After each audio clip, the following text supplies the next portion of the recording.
Jangan lupa subscribe, like, komen, dan share ya kawan.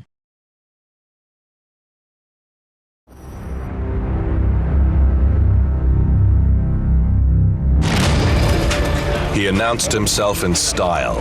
A title in his first season saw Eric Cantona crowned the king of Old Trafford.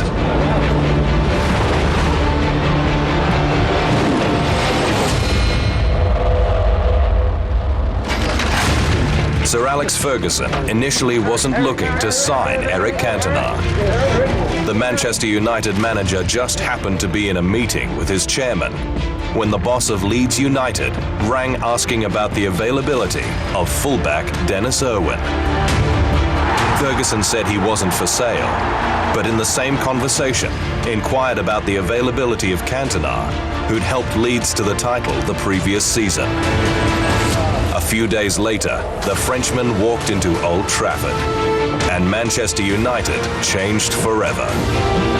From that moment in November 1992, United only lost twice in the new Premier League, winning the English title for the first time in 26 years. The following season, they won the title again and also captured the FA Cup with Cantona scoring twice from the penalty spot in the 4-0 win over Chelsea. And that's why the United faithful called him the King.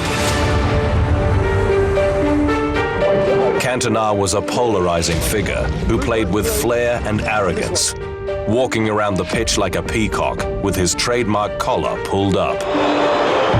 He was mesmerizing on the ball and simply did things that others couldn't.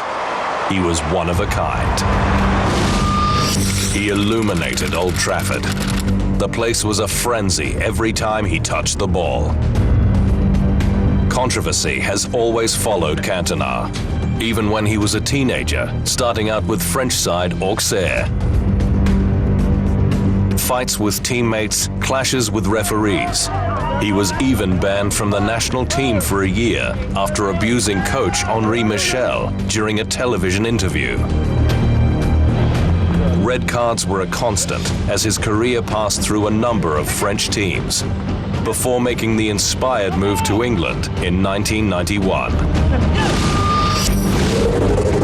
Cantona scored 14 goals from 35 games with Leeds and was instrumental in them claiming the championship before the famous transfer, which cost United a paltry £1.2 million.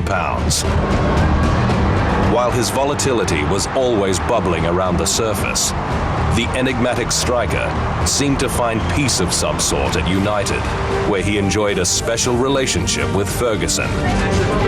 That was until January 25, 1995. Early in the second half against Crystal Palace at Selhurst Park, Cantona was again sent off after attempting to kick an opponent. After protesting his innocence, he slowly walked towards the tunnel before his famous short fuse exploded. Cantona launched himself feet first with a kung fu-style kick at a supporter who had run down to the fence and launched a tirade of abuse at him.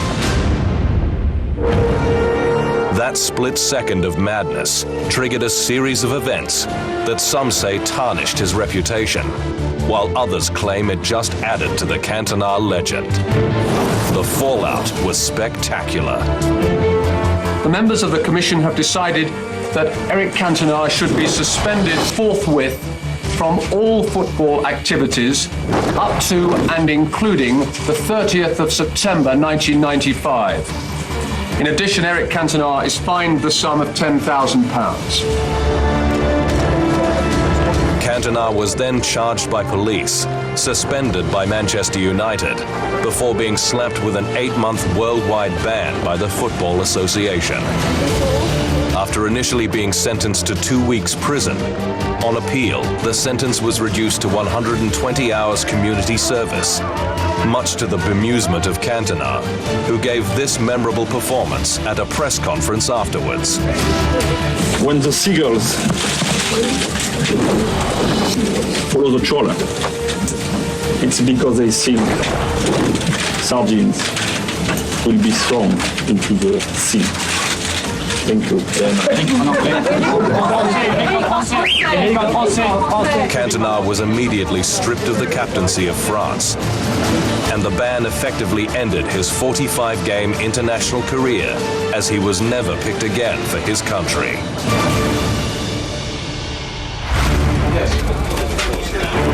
He thought about quitting, then requested a return to France, before eventually being enticed back by Ferguson.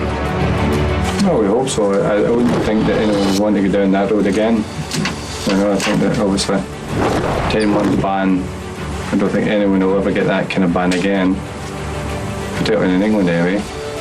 But and I don't think he'd want to suffer all that for himself, for his family. Cantona scored a penalty in his comeback game against Liverpool, and it wasn't long until things at Old Trafford returned to normal. After losing the championship by a point in the absence of Cantona, United hit back to take the title in 1996. They again also claimed the FA Cup in a game which was the Frenchman's crowning glory. Cantona was filling in as captain, and in the 86th minute produced the game-winning strike from the end of the box to down Liverpool.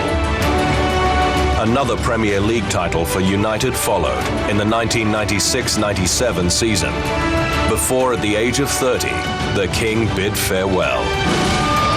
In 4.5 years with the Red Devils, Cantona won 6 trophies, including 4 Premier League titles. It's little wonder he's regarded as being in the top handful of players to ever pull on a Manchester United jersey. But even more importantly, he's recognized for sparking the reassertion of authority of one of the world's biggest clubs.